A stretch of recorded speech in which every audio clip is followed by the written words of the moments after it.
قرآن مجید کا اسلوب ملاحظہ کیجئے، والنجم اذا ہوا، اور پیارے چمکتے تارے محمد کی قسم جب معراج سے اترے۔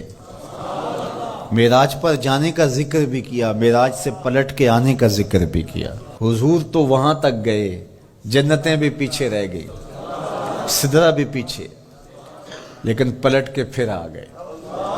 وہ ہر عالم کی رحمت تھے، جہاں چاہتے وہ رہ لیتے، مگر ان کی مہربانی کے یہ عالم پسند آیا۔ پھر پلٹ کے اس امت کے لیے واپس آئے میرے حضور صلی اللہ علیہ وسلم۔ ما ضل صاحبکم وما غوا، تمہارے صاحب، تمہارے آقا و مولا، تمہارے سید و سرور صلی اللہ علیہ وسلم نہ بہکے اور نہ بے راہ چلے۔ وما ینطق عن الہوی، اور وہ پیارے محبوب صلی اللہ علیہ وسلم اپنی خواہش سے بات ہی نہیں کرتے۔ جب بھی حضور جنبش لب فرماتے ہیں تو یہ رب کی طرف سے ہوتا ہے۔ وہ دہن جس کی ہر بات وحی خدا، وہ دہن جس کی ہر بات، غنچائے علم و حکمت پہ لاکھوں سلام۔ علمہ شدید القوا، سکھایا ان کو سخت قوتوں والے طاقتور نے۔ ذو مرتن، جو سخت طاقتور تھا، فاستوی، پھر اس نے جلوے کا قصد فرمایا۔ وہو بالافق الاعلی، اور وہ آسمان بری کے سب سے بلند کنارے پہ تھا۔ ثم دنا، پھر وہ جلوہ نیڑے ہو گیا، قریب ہو گیا۔ اللہ اکبر۔ فتدلی، پھر اور قریب ہو گیا۔ فکان قاب قوسین او ادنی، تو اس جلوے اور اس محبوب میں 2 ہاتھ کا فاصلہ رہا، جس طرح 2 کمانیں آپس میں ملتی ہیں، تو اتنا فاصلہ رہ گیا۔ اب یہیں اگر قرآن بات کو ختم کر دیتا تو کوئی کہتا کہ سمجھ آ گئی اللہ اور اس کے رسول کی قربت کی، کتنی قربت ہے، لیکن اللہ نے کہا یہ تمہارے سمجھانے کے لیے کہا، او ادنا، قرب اس سے بھی زیادہ ہوا۔ تم تو اتنا ہی سمجھ سکتے ہو نا، کس طرح 2 کمانیں آپس میں جڑتی ہیں۔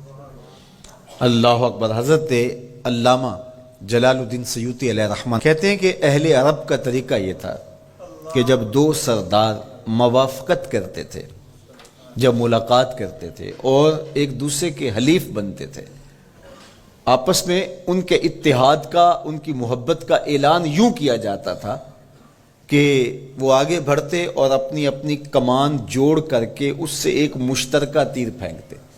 یہ اس بات کا اعلان تھا کہ آج کے بعد ہمارا اتحاد ہو گیا ہے، ہمارا دوست دشمن سانجا ہوگا۔ کمانیں ہماری 2 ہیں، لیکن ان سے نکلنے والا تیر آج کے بعد ایک ہوگا۔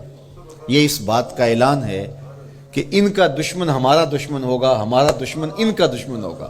خبردار کسی نے میلی آنکھ سے بھی دیکھا، مت سمجھنا کہ یہ قبیلہ اور ہے اور یہ قبیلہ اور ہے۔ اگرچہ الگ الگ قبیلے ہیں، لیکن ہماری موافقت، ہماری موانست، ہماری محبت، ہماری وحدت، ہماری یگانگت، ہمارا پیار، ہماری سلو، ہم ایسے حلیف بن گئے ہیں، کمانیں 2 ہیں، نکلنے والا تیر ایک ہوگا۔ کہا اللہ اور اس کے رسول کی قربت کتنی ہوئی اہل عرب، تم اپنے رواج سے سمجھ لو، جس طرح تم کمانیں جوڑتے ہو ہم نے بھی کمانیں جوڑ لی ہیں، ہم نے بھی کمانیں جوڑ لی، الوہیت کی کمان اور رسالت کی کمان، الوہیت کی کمان اور عبدیت کی کمان۔ اللہ اکبر۔ یہ 2 الگ الگ کمانیں ایک نہیں ہوئی، یہ فاصلہ نہیں مٹا، عبد اور معبود کا فاصلہ ختم نہیں ہوا۔ کمانیں 2 ہیں، لیکن کہا سن لو ان سے نکلنے والا تیر اب ایک ہی ہوگا۔ اب قرآن پڑھ لیجئے، وَمَا رَمَيْتَ اِذْ رَمَيْتَ وَلَٰكِنَّ اللَّهَ رَمَىٰ۔ اللہ کہتا محبوب یہ جو کنکر تو نے پھینکے ہیں، یہ تو نے تو نہیں پھینکے، یہ تو میں نے پھینکے ہیں۔ اس لیے کہ کمانیں 2 ہیں لیکن نکلنے والا تیر ایک ہی ہوگا۔ ہم یہ نہیں کہتے کہ اللہ اور اس کے رسول کی ذات ایک ہے، اگر یہ کہیں گے تو مشرک ہوں گے۔ ہم یہ نہیں کہتے، کہنا نہیں چاہیے، ہے بھی نہیں۔ ہم کہتے ہیں ذات ایک نہیں، بات ایک ہے۔